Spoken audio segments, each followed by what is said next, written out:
गुरुर्ब्रह्मा गुरुर्विष्णु गुरुर्देवो महेश्वरः गुरुर्साक्षात् परब्रह्म तस्मै श्री गुरुवे नमः।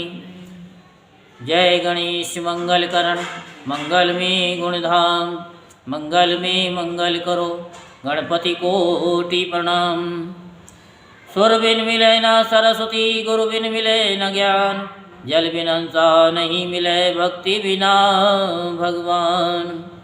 सच्चिदानंद रूपाय विश्वोत्पत्त्यादि तवे तापत्रे विनाशाय श्री कृष्णाय वयं नुमः।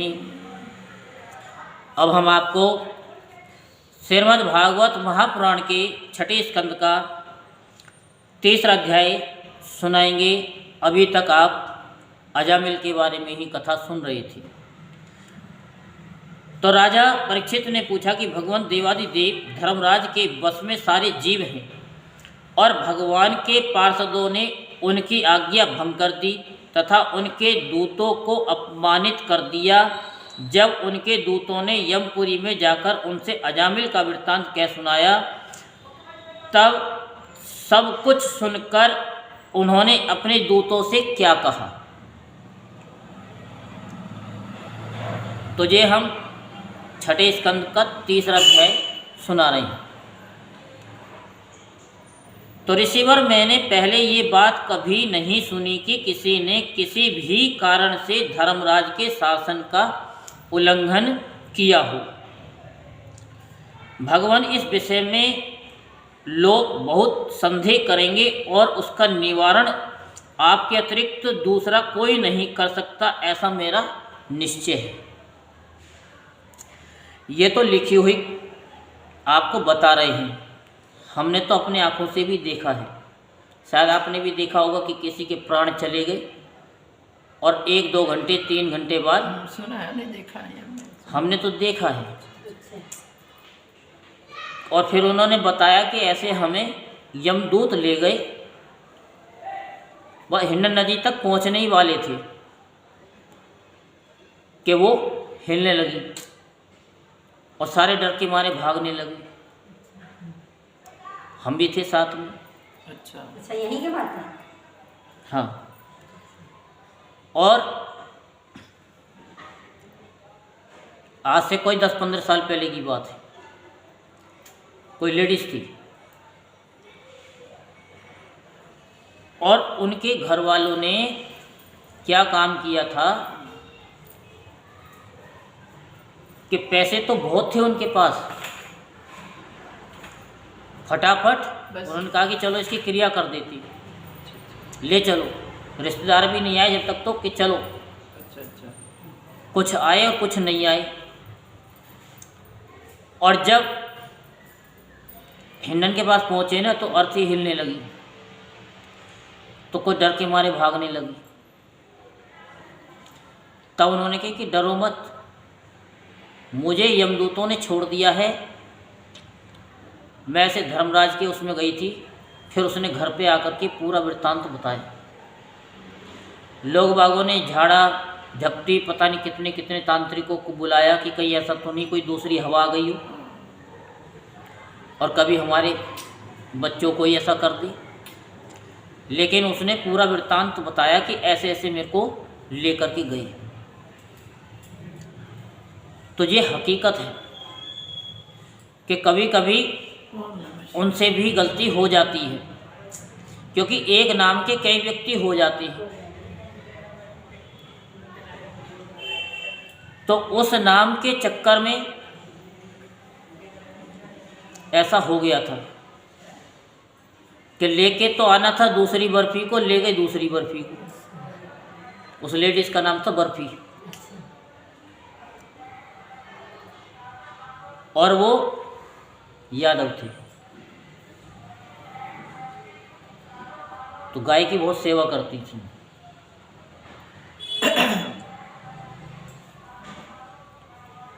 तो ये चीज़ें बताई जा रही हैं कि हम भगवान का नाम ले रहे हैं तो ये कभी व्यर्था नहीं जाता।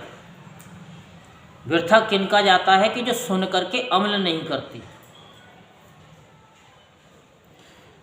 तो श्री सुखदेव जी ने कहा कि परीक्षित, जब भगवान के पार्षदों ने यमदूतों का प्रयत्न विफल कर दिया, तब उन लोगों ने संयमनी पुरी के स्वामी एवं अपने शासक यमराज के पास जाकर निवेदन किया। यमदूतों ने कहा कि प्रभु, संसार के जीव 3 प्रकार के कर्म करते हैं, पाप, पुण्य अथवा दोनों से मिश्रित करते हैं। इधर पाप भी करते हैं, इधर पुण्य भी करते हैं। जैसे आपने देखा होगा, बड़े बड़े पापी लोग होते हैं, सबका खून चूसते हैं बड़े बड़े लोग, और जब भागवत की कथा होती है तो 2 लाख 5 लाख रुपए का डोनेशन दे देते हैं। क्यों दे देते हैं? कि 80C के तहत उनको छूट मिल जाती है। आप लोग तो सोच रहे हैं ना 5 लाख का दान किया है, लेकिन ये नहीं पता 5 लाख के चक्कर में वो कितने लाख का प्रॉफिट कमा गया।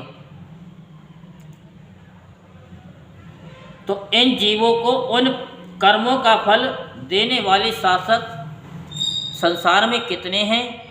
यदि संसार में दंड देने वाले बहुत से शासक हों तो किसे सुख मिले और किसे दुख, इसकी व्यवस्था एक सी न हो सकेगी। संसार में कर्म करने वालों के अनेक होने के कारण यदि उनके शासक भी अनेक हो तो उन शासकों का शासकपना नाम मात्र का ही होगा। जैसे एक सम्राट के अधीन बहुत से नाम मात्र के सामंत होते हैं, इसलिए हम तो ऐसा समझते हैं कि अकेले आप ही समस्त प्राणियों और उनके स्वामियों के भी अधीश्वर हैं।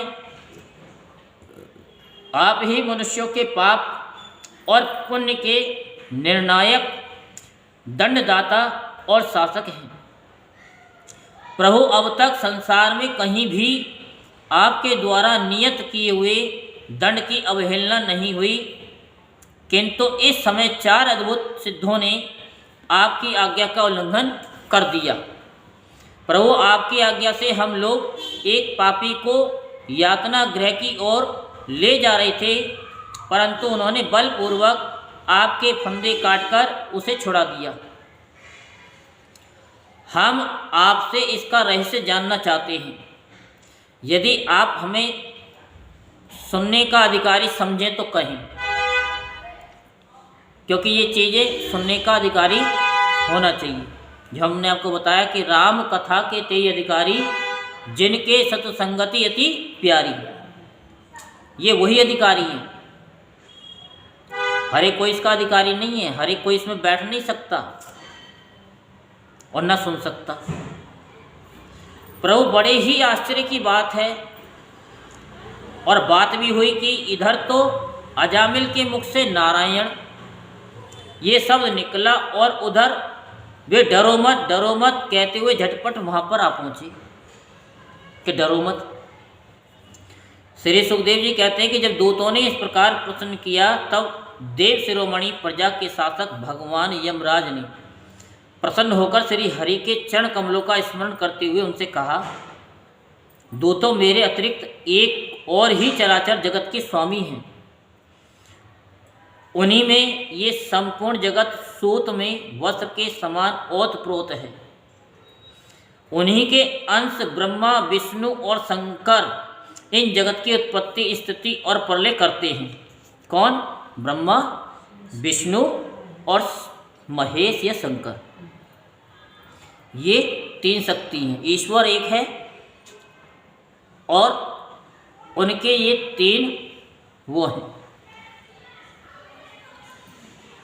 उन्हीं ने इस सारे जगत को नथे हुए बैल के समान अपने अधीन कर रखा है। बैल का नथना पता है? नहीं? उसमें डाल के वो करते हैं ना, नाक में नथ लेते हैं और फिर काबू में रहता है।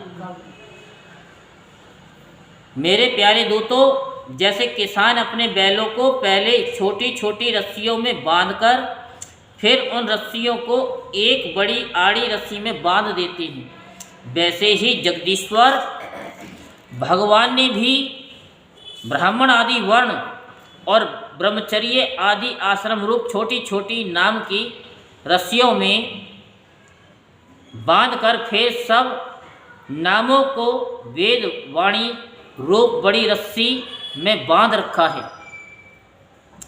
इस प्रकार सारे जीव नाम एवं कर्म रूप बंधन में बंधे हुए भयभीत होकर उन्हें ही अपना सर्वस्व भेंट कर रहे हैं। दूतों में इंद्र, नृति, वरुण, चंद्रमा, अग्नि, शंकर, वायु, सूर्य, ब्रह्मा, 12 आदित्य, विश्व देवता, 8 वसु, साध्य, 49 मरुत, सिद्ध, 11 रुद्र, रजोगुण एवं तमोगुण से रहित भृगु आदि प्रजापति और बड़े बड़े देवता सब के सब सत्य प्रधान होने पर भी उनकी माया के अधीन हैं तथा भगवान कब क्या किस रूप में करना चाहते हैं इस बात को कोई नहीं जानता। तब दूसरों की तो बात ही क्या है। तो जिस प्रकार घट, पट आदि रूपवान पदार्थ अपने प्रकाशक नेत्रों को नहीं देख सकते,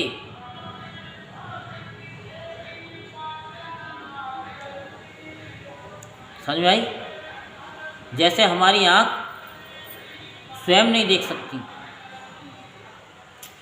वैसे ही ये अंतःकरण में अपने साक्षी रूप में स्थित परमात्मा को कोई भी प्राणी, इंद्रिय, मन, प्राण, हृदय या वाणी आदि किसी भी साधन के द्वारा नहीं जान सकता। वे प्रभु सबके स्वामी और स्वयं परम स्वतंत्र हैं। उन्हीं मायापति पुरुषोत्तम के दूत उन्हीं के समान परम मनोहर रूप, गुण और स्वभाव से संपन्न होकर इस लोक में प्राय विचरण किया करते हैं। विष्णु भगवान के सुर पूजित एवं परम अलौकिक पार्षदों का दर्शन बड़ा दुर्लभ है। वे भगवान के भक्तजनों को उनके शत्रुओं से, मुझसे और अग्नि आदि सब विपत्तियों से सर्वदा सुरक्षित रखते हैं। स्वयं भगवान ही धर्म की मर्यादा का निर्माण किया है। उसे न तो ऋषि जानते न देवता या सिद्धगण ही। ऐसी स्थिति में मनुष्य, विद्याधर, चारण और असुर आदि तो जान ही कैसे सकते हैं। भगवान के द्वारा निर्मित भागवत धर्म परम शुद्ध और अत्यंत गोपनीय है। उसे जानना बहुत ही कठिन है। जो उसे जान लेता है वह भक्त स्वरूप को प्राप्त हो जाता है, यानी भगवत स्वरूप को प्राप्त हो जाता है, फिर वो साधारण नहीं रहता। भागवत धर्म का रहस्य हम 12 व्यक्ति ही जानते हैं। ब्रह्मा जी, देवऋषि नारद, भगवान शंकर, सनत कुमार, कपिल देव, शांभु, मनु, प्रहलाद, जनक और भीष्म पितामह, बलि, सुखदेव जी और मैं धर्मराज। ये 12 जने ही जानते हैं। इस जगत में जीवों के लिए बस यही सबसे बड़ा कर्तव्य है, परम धर्म है कि वे नाम कीर्तन आदि उपायों से भगवान के चरणों में भक्ति भाव प्राप्त कर ली। प्रिय दूतों, भगवान के नामोच्चारण की महिमा तो देखो। अजामिल जैसा पापी भी एक बार उच्चारण, नाम के उच्चारण से या नामोच्चारण करने मात्र से मृत्युपाश से छुटकारा पा गया। भगवान के गुण, लीला और नामों का भली भांति कीर्तन मनुष्यों के पापों का सर्वदा विनाश कर दी। ये कोई उसका बहुत बड़ा फल नहीं है, क्योंकि अत्यंत पापी अजामिल ने मरने के समय चंचल चित्त से अपने पुत्र का नाम नारायण उच्चारण किया। इस नामाभास मात्र से ही उसके सारे पाप क्षीण हो गए, क्योंकि नारायण इधर आ, नारायण ये काम कर, नारायण ये कर, नारायण इधर आ, नारायण नहा ले, नारायण खा ले, तो वो नारायण नारायण सारे दिन ऐसे लगा लो कि आप अपने बच्चे का नाम सुबह से लेकर शाम तक कितनी बार लेते। और वही अगर भगवान के नाम में बदल जाए शिवम, तो कितनी अच्छी बात है। हरिओम शिवम नाम हम नहीं का लाना रख लो, अच्छा है, बिल्कुल बढ़िया। शिवम शिवम, हाँ, तो क्या है कि इससे आपकी भी मुक्ति है, आपके बच्चों की भी मुक्ति, आपकी बहू की भी मुक्ति है, और उसके जो छोटे लोरे लोरे बालक होंगे भाई बहन, उनकी भी मुक्ति है। और साथ में जो क्लास टीचर बोलेगा हाँ भाई शिवम खड़ा हो जा, तो उसका भी उद्धार हो जाएगा। पड़ोसी कहेंगे शिवम इधर आ, उसका भी उद्धार हो जाएगा। शिवम अच्छा नाम। हाँ, और जहाँ ड्यूटी करेगा पता नहीं सुबह से लेकर शाम तक जब तक जिएगा पता नहीं कितनों का उद्धार कर देगा उसका नाम। तो नाम तो ऐसे ही रखने चाहिए।